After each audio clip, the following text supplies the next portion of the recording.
Queridos televidentes, gracias por permitirnos una vez más entrar a sus hogares. Recuerden que esto es puro emprendimiento. Mi nombre es Carolina Piedrahita y hoy estoy acompañada de uno de los grandes de la industria de la nueva economía. Él es Fernando Palacio, economista de los Andes y con grandes resultados, no solamente a nivel nacional, sino también a nivel internacional. Fer, bienvenido a nuestro programa. Gracias, Carolina. Bueno, cuéntale a nuestros televidentes de qué vamos a hablar hoy. Vamos a hablar de algo apasionante que es la historia del dinero. Bueno, te dejo en compañía de nuestros televidentes. Muchas gracias.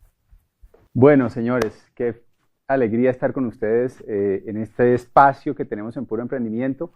Hoy vamos a hablar de un tema muy apasionante, un poco desconcertante. Es probable que algunos de ustedes no duerman bien después de escuchar la información que vamos a presentarles.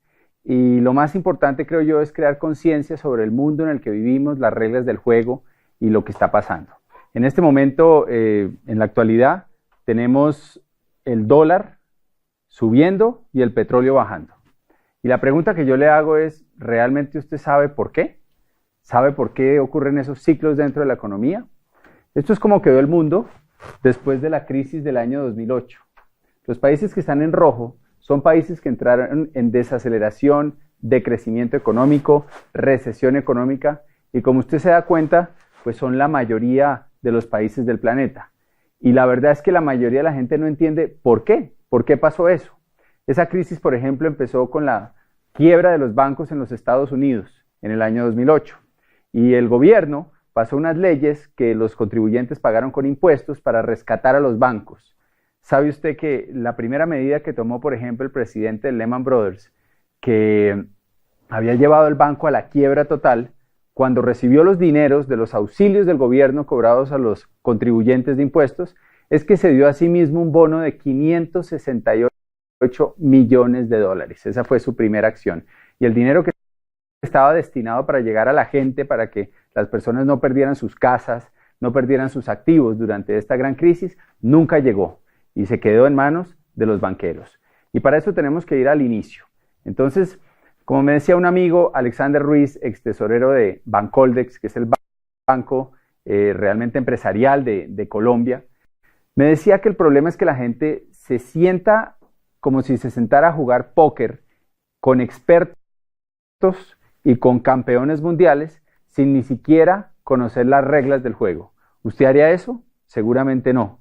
¿No? Sería tremendamente peligroso, pero como me decía él, eso es exactamente lo que hacemos todos los días cuando salimos a trabajar y cuando, ¿no?, depositamos nuestro esfuerzo, generamos ingresos, estamos jugando un juego que es el juego de la economía que ni siquiera entendemos.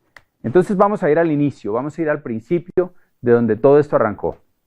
La historia del dinero comienza con el trueque, realmente. Antes ¿no?, comprar las cosas que necesitábamos, no existían billetes ni monedas. Entonces la gente producía cosas con la esperanza de poderlas cambiar por los bienes que necesitaba. Eso era sumamente poco cómodo, porque si usted producía sillas y usted quería melones y la persona que hacía melones no quería sus sillas, pues había un problema.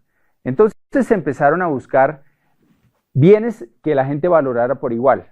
La primera moneda que existió, de hecho, fue la sal. La gente valoraba por igual la sal y fue la primera moneda que existió. Y después de eso, después de la sal, pues la otra moneda que encontraron fue los metales preciosos. Y empezaron a acuñar monedas de metal para que tuvieran un peso estándar y fueran fáciles de comerciar entre las personas. Aparecieron en ese entonces en los diferentes pueblos de Europa unos señores que se llamaban los goldsmith. Los goldsmith no eran más que unos simples herreros que se dedicaron a acuñar monedas. No eran gente poderosa, eran gente pobre, que básicamente, o gente humilde, que básicamente fundía metales y los convertía en monedas. Cuando estas personas empezaron a producir las monedas y el pueblo empezó a recibir las monedas, pues ellos necesitaban una caja fuerte donde guardar las monedas que producían para que no lo robaran. Y lo que pasó es que los otros habitantes del pueblo fueron donde él y le pidieron que les guardara sus monedas en su caja fuerte y que les guardara su oro. Esta persona no tuvo problema con eso y empezó a depositar en su caja fuerte el oro de todo el pueblo. Y lo que hacía es que les daba unos certificados que decían fulanito de tal me dio 10 monedas o le daba 10 certificados por una moneda, y con eso la gente se iba tranquila a sus casas. Pero pasó algo increíble, y es que la gente nunca iba a sacar el oro de la caja fuerte. El oro permanecía ahí, y lo que las personas empezaron a hacer es a comprar sus cosas con los certificados que le había dado el herrero, el goldsmith. Y ahí aparecieron los primeros cheques o billetes que existieron en el planeta. Cuando este señor se dio cuenta que el tiempo pasaba y que nadie iba a reclamar el oro, se le ocurrió una brillante idea, que es empezar a girarse a sí mismo papeles por diferentes valores. Entonces empezó a crear un certificado que valía por 10 monedas, otro por 5, y empezó con eso a comprar cosas para sí mismo. Entonces cambió los caballos, cambió la casa, mejoraron la ropa de las diferentes personas de la familia, y se empezaron a convertir en los ricos del pueblo, empezaron a comprar terrenos. Claro, el pueblo, sabiendo de dónde venían los goldsmith, ¿no? Y que eran simples herreros, pues lo que hicieron fue que se asustaron y dijeron: ¿a qué hora esta persona se ha vuelto semejante millonario? Y entonces se pusieron de acuerdo y fueron todos juntos a retirar el dinero de la bóveda del goldsmith. ¿Qué pasó? Pues obviamente había más papeles que oro, había más papeles que monedas. Y entonces se dieron cuenta de la estafa tan tremenda de la que habían sido víctimas.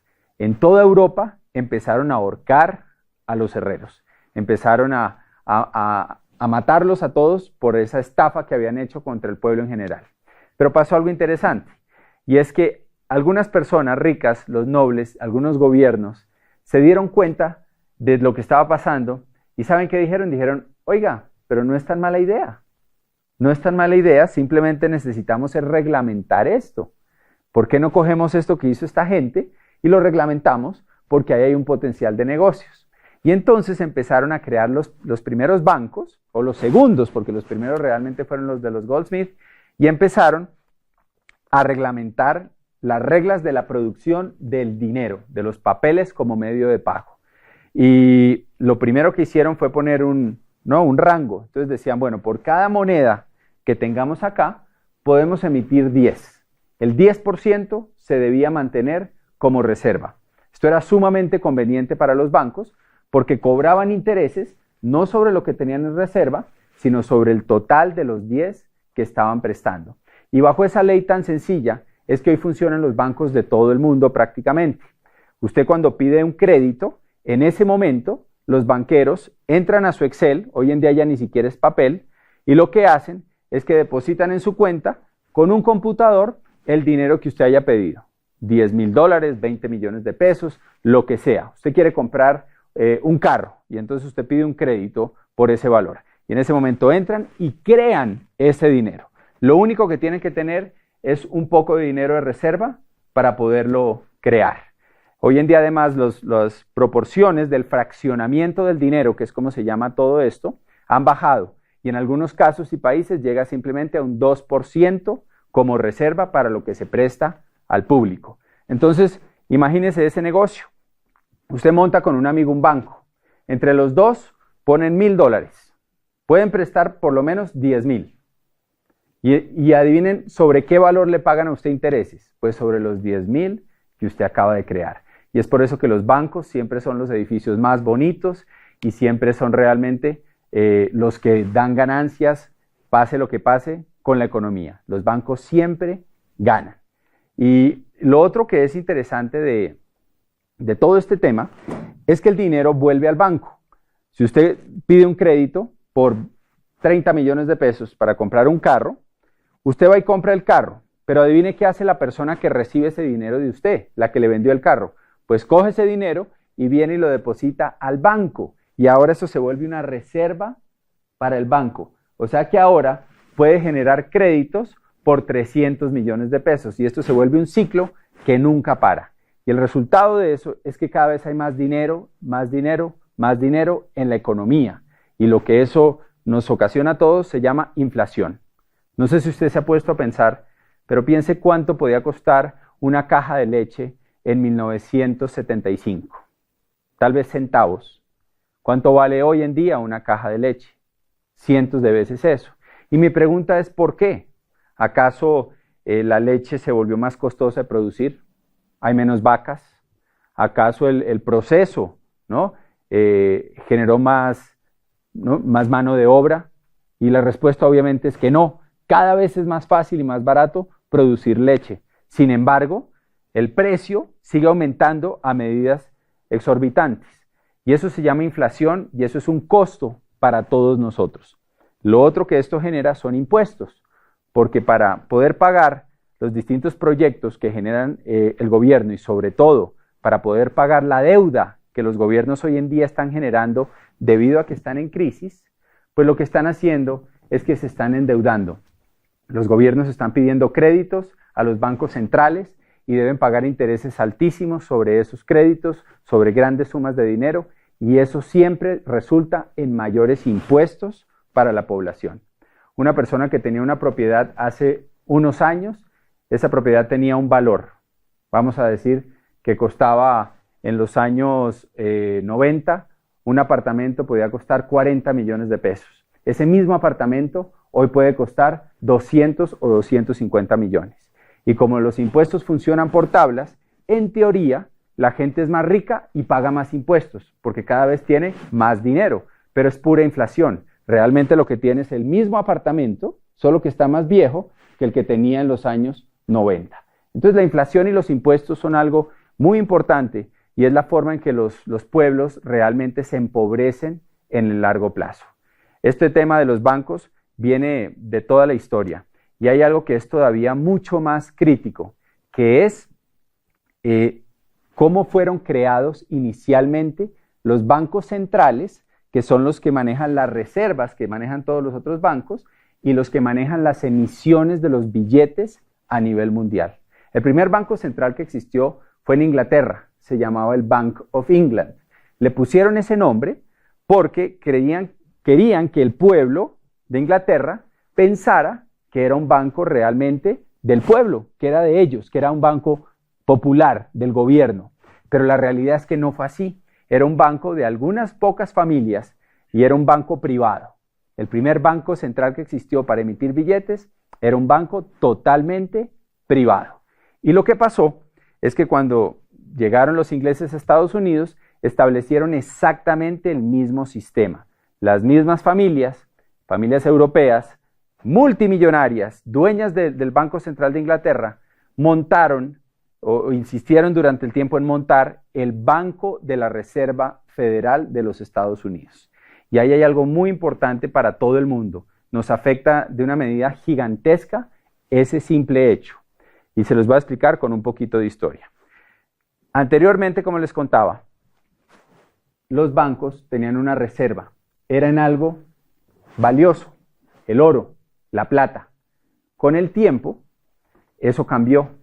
Después de la Segunda Guerra Mundial, necesitaban reconstruir Europa y se creó una reunión que se llamaba el Acuerdo de Bretton Woods, y en este acuerdo los países europeos acordaron eliminar el patrón oro, empezar a producir billetes. Y el acuerdo se basaba en que iban a seguir regidos por el dólar americano, el dólar de los Estados Unidos. ¿Por qué? Porque ese dólar todavía mantenía el patrón oro. Entonces, de cierta forma, seguían ligadas a algo real, a algo valioso. Eso fue un convenio que Estados Unidos aceptó, y aceptó volverse la moneda del planeta entero. Por eso hoy todo lo comparamos con dólares.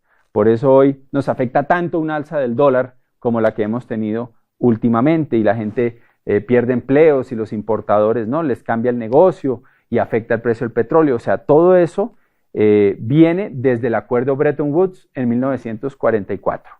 Pasó algo interesante.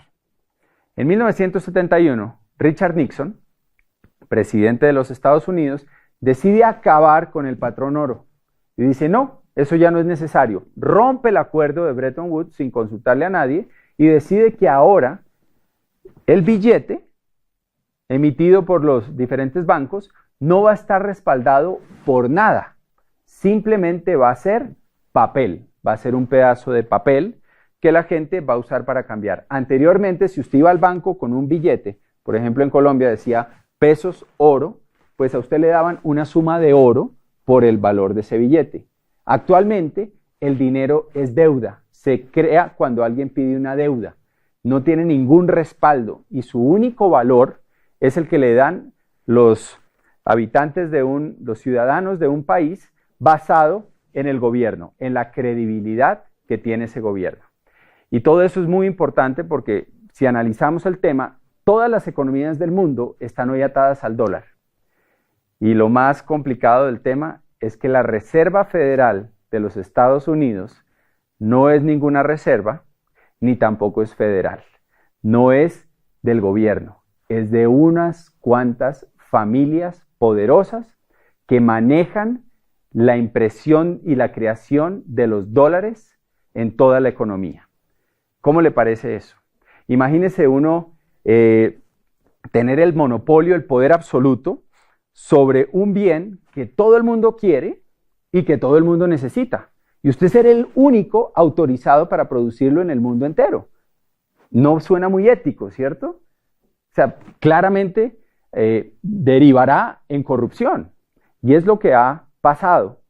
Y al ser ellos los dueños de la moneda, lo que ha pasado a través de la historia es que, bueno, vamos un poquito atrás, desde 1913 se establece la Reserva Federal de los Estados Unidos y desde entonces ellos manejan, imprimen y crean la oferta monetaria. Eso es, cuánto dinero hay en el mercado.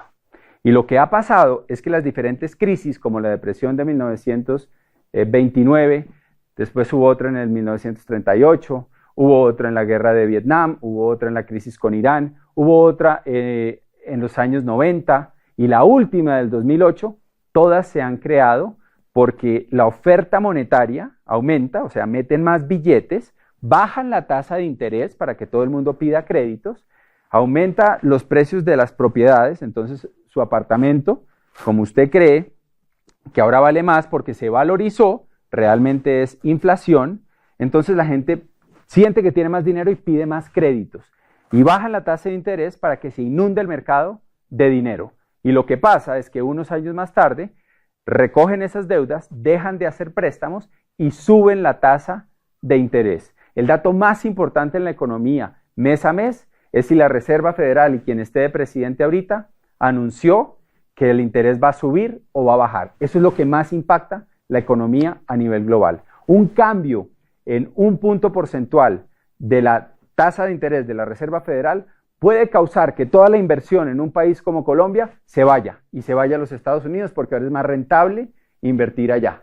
O llegue porque bajó la tasa de interés y ya no es rentable invertir allá y entonces el capital emigra a otros países donde va a rentar más dinero. Entonces, si usted analiza eso y usted se pone a pensar que realmente es una junta directiva de unos pocos los que deciden eso, pues tienen el poder absoluto sobre lo que pasa en la economía. Y las crisis mundiales se han creado porque expanden y recogen la moneda. Entonces, ¿qué sucede? Pues en un momento de expansión, la gente toma créditos, le hace remodelaciones a la casa, compra carros, empieza a comprar cosas que no necesita, cambia el televisor, cambia electrodomésticos, hace vacaciones, ¿no? Gasta dinero en vacaciones. Y en el momento en que la Fed sube la tasa de interés, recoge dinero, deja de pasar créditos, lo que pasa es que la gente pierde sus casas, entra en unas deudas que no puede pagar, ya no encuentra dinero que le presten y adivine qué pasa con los bancos. Terminan recogiendo por centavos todos esos activos que la gente compró durante el tiempo que tuvieron dinero. Entonces recogen carros, recogen propiedades, la gente, ¿no?, pierde sus casas y unos pocos ricos se hacen más ricos y los pobres se hacen más pobres. Estos son algunos presidentes que a través de la historia entendieron el juego de la Fed y se opusieron a él y tuvieron grandes batallas durante su vida en contra de ellos. El primero fue Andrew Jackson. Andrew Jackson luchó una batalla muy dura contra el poder central y él logró ganar esa batalla y logró que por unos 60 años los Estados Unidos no tuviera un banco central. Cuando le preguntaron en su lecho de muerte cuál había sido su logro más importante en la vida, él dijo, yo maté al banco. Él se enorgullecía profundamente de que le había ganado esa batalla al banco. Tuvo intentos de asesinato, se salvó varias veces de perder la vida y fue alguien pues, que entendió el problema y luchó por él. Y lo paró 60 años, pero esto es un problema recurrente. Y desde que se creó el Bank of England, que aparte piensen algo, ¿no? Bank of England porque querían que pensara el pueblo que era de Inglaterra. Banco de la Reserva Federal porque querían que los americanos pensaran que era federal y que era de los americanos. No sé si les suena a algún banco. ¿Cómo se llama su banco? Donde usted tiene su dinero. ¿Tiene algún nombre así? ¿El banco de algún país? ¿El banco de alguna ciudad? Le aseguro que es privado. Pero crean esa imagen para que tengamos confianza y simplemente les demos nuestro dinero pensando que las reglas que lo rigen son reglas aprobadas por todo. Este es otro presidente que muchos conocen, Abraham Lincoln. Abraham Lincoln ganó la guerra civil porque tomó la decisión de empezar a emitir billetes. Él, y esos billetes hizo una emisión muy controlada que apenas cubría lo que la gente necesitaba para hacer sus intercambios. No creó ningún negocio, no había intereses altos por crear deuda con esto. Abraham Lincoln fue asesinado y su frase más importante en este tema es que le dimos al pueblo de esta república la mayor bendición que han tenido, la posibilidad de imprimir su propio dinero y de pagar sus propias deudas. Lincoln pensaba esto. Este es otro que muchos no han oído, Jefferson. Jefferson tuvo una batalla a muerte contra los bancos centrales y contra estas familias poderosas europeas que dominaban todo. Y vean lo que él decía. Creo que las instituciones bancarias son más peligrosas para la libertad que los ejércitos en armas. El poder de emitir dinero debe ser retirado de los bancos y regresado al pueblo a quien pertenece. Thomas Jefferson. Y pues que sí todos lo recordamos, John F. Kennedy. John F. Kennedy firmó un decreto que se llamaba la Orden Ejecutiva 1110, en la que volvía a establecer la plata, porque Estados Unidos era rico en plata, aún lo es, como la moneda para quitarle el poder a la Reserva Federal. Era una de las misiones que él tenía y también fue asesinado. Y su frase fue: un día después de que me haya ido, me recordarán y dirán, debimos haber abolido la Reserva Federal. Entonces, si se dan cuenta, esto es algo que es recurrente en la historia, que ha pasado una y otra vez. Tan solo unos años después de la muerte de Kennedy, es que Nixon pasa el decreto en que básicamente eliminan el patrón oro. Entonces, todo esto nos afecta tremendamente. ¿Y qué podemos hacer al respecto, no? ¿Cómo nos podemos defender de todo esto? Pues, señores, lo más importante es que entendamos lo siguiente. Y lo que les voy a decir probablemente es un poco perturbador, pero es importante entenderlo si queremos salir a jugar póker en una economía que está plagada de expertos que quieren su dinero, que se lo quieren quitar de las manos. Y es entender el cuadrante del flujo del dinero. Hay 4 formas de ganar dinero: empleados, autoempleados o self-employed, dueños de negocio o business owners y inversionistas. Las personas que están del lado izquierdo de este cuadrante se pasan toda la vida persiguiendo dinero, cambian su tiempo por dinero. O sea, invierten meses, años, décadas de su vida para que alguien les ponga con un Excel dinero en su cuenta. Se la pasan toda la vida persiguiendo el papel que hoy en día no tiene ningún valor. ¿Se imaginan? Las personas que están del lado derecho del cuadrante entienden algo diferente. Ellos no trabajan por dinero, ellos trabajan por crear activos. Ellos trabajan por ser dueños de empresas, de propiedades, de activos, que en últimas un activo es algo que nos pone dinero en el bolsillo, algo que nos produce algo. Porque ellos entienden que al tener activos están protegidos contra esos ciclos de la economía. Lo más complicado de todo este tema es que ante un cambio grande en la economía, existe una hiperinflación, ¿no? Que eso es una inflación muy alta, y perdemos nuestra calidad de vida. Pongamos un ejemplo. Hoy en día hablar de esto es fácil porque la gente está viendo la situación de los países vecinos de Sudamérica, lo que pasó en Argentina hace unos años con el cacerolazo famoso en que la gente tenía una moneda que valía igual que al dólar y hoy en día son como 13 pesos argentinos por un dólar, o sea, ha perdido la mayor parte de su valor. Podemos ver lo que ha pasado en Venezuela, que si sumamos la inflación de los últimos 10 a 15 años desde que está este gobierno, pues la inflación alcanza casi un 400%. ¿Y qué quiere decir eso? Pues eso quiere decir que si usted se ganaba 2 millones de bolívares, por poner un ejemplo, o 2.000 bolívares, usted podía tener un estilo de vida que se compraba con 2.000 bolívares. Ahora con una hiperinflación del 400%, pues ahora ese estilo de vida que usted tenía, ¿cuánto cuesta? Cuesta 8.000 bolívares o 8 millones, si lo hacemos con el otro ejemplo. O sea que usted perdió realmente 3/4 partes de su estilo de vida. ¿Qué pasaría con usted si el día de hoy a usted le quitaran 3/4 partes de su ingreso? ¿Dónde podría vivir si usted lo que paga de arriendo o de hipoteca se redujera a 1/4 parte de lo que usted paga? ¿Qué tipo de mercado podría hacer? ¿Se dan cuenta? Perdimos en ese ejemplo 3/4 partes del valor o del estilo de vida que teníamos. Sin embargo, ¿ustedes creen que los sueldos los aumentan en 4 veces? No, obviamente no. Los sueldos los van aumentando con un porcentaje mínimo mensual que es prácticamente irrisorio y esos sueldos nunca dan para volver a comprar ese estilo de vida que teníamos antes. ¿Cómo nos podemos proteger? Teniendo activos, por ejemplo, si usted es dueño de un apartamento y usted arrienda ese apartamento a 2 millones de pesos y hay una hiperinflación, pues ahora usted va a poder arrendar ese apartamento en 8 millones o de pronto en más, que es lo que hemos visto muchas veces, por ejemplo en Venezuela, los arriendos se dispararon. O si usted es dueño de un negocio y ese negocio tiene productos, pues lo que va a pasar es que los productos van a subir sus precios y usted va a sostener su estilo de vida en valor real.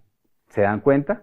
Por eso es que vemos aún hoy que en Venezuela nuestro negocio y nuestra compañía siguen calificando personas a niveles altísimos. El mes pasado hubo un nuevo diamante y permanentemente hay crecimiento. Es más, los productos que hay en Venezuela se los llevan rapidísimo porque todo el mundo necesita productos de consumo masivo. Entonces ahí está la lección más importante y realmente de lo que se trata hoy.